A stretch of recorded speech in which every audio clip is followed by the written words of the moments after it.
বাবার মাথা ফাটা দিছে, তাই গ্রেফতার আসামি এখনো ধরা পড়িনি, তার সুষ্ঠু বিচার আমরা দাবি করতেছি। যে ঘটনাটা ঘটেছে এটা তো সবাই জানেন, তার জন্য আমরা আসামি গ্রেফতার চাই। এই সন্দীপ মণ্ডলের জায়গা জমি সে পাবে না, জায়গা জমির নিয়ে সে একটা ক্যাওস গন্ডগোলের সৃষ্টি হয়েছে এবং এই যে সৃষ্টি হয়েছে এর জন্যই সে রড দিয়ে মাথায় বাগেরহাটের মংলায় সংখ্যালঘু পরিবারের উপর হামলার ঘটনায় জড়িতদের দ্রুত গ্রেপ্তার ও দৃষ্টান্তমূলক শাস্তির দাবিতে মানববন্ধন করেছে স্থানীয়রা।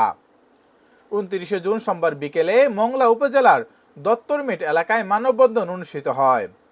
জমিজমা সংক্রান্ত বিরোধের জেরে একটি সংখ্যালঘু পরিবারের উপর হামলা ও নারী নির্যাতনের অভিযোগ তুলে বিক্ষোভ করেন স্থানীয় বাসিন্দারা।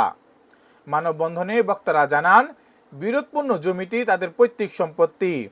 সন্দীপ মণ্ডলের সঙ্গে প্রতিবেশী লুৎফর ফকিরের দীর্ঘদিন ধরে জমি জমা নিয়ে বিরোধ চলছিল।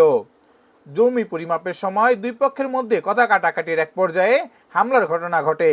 এতে একই পরিবারের 7 সদস্য আহত হন। বক্তারা অভিযোগ করেন, ঘটনার এক সপ্তাহ পেরিয়ে গেলেও এখনো কাউকে গ্রেপ্তার করা হয়নি। তারা দ্রুত আসামিদের গ্রেপ্তার, সুষ্ঠু তদন্ত এবং দোষীদের দৃষ্টান্তমূলক শাস্তির দাবি জানান।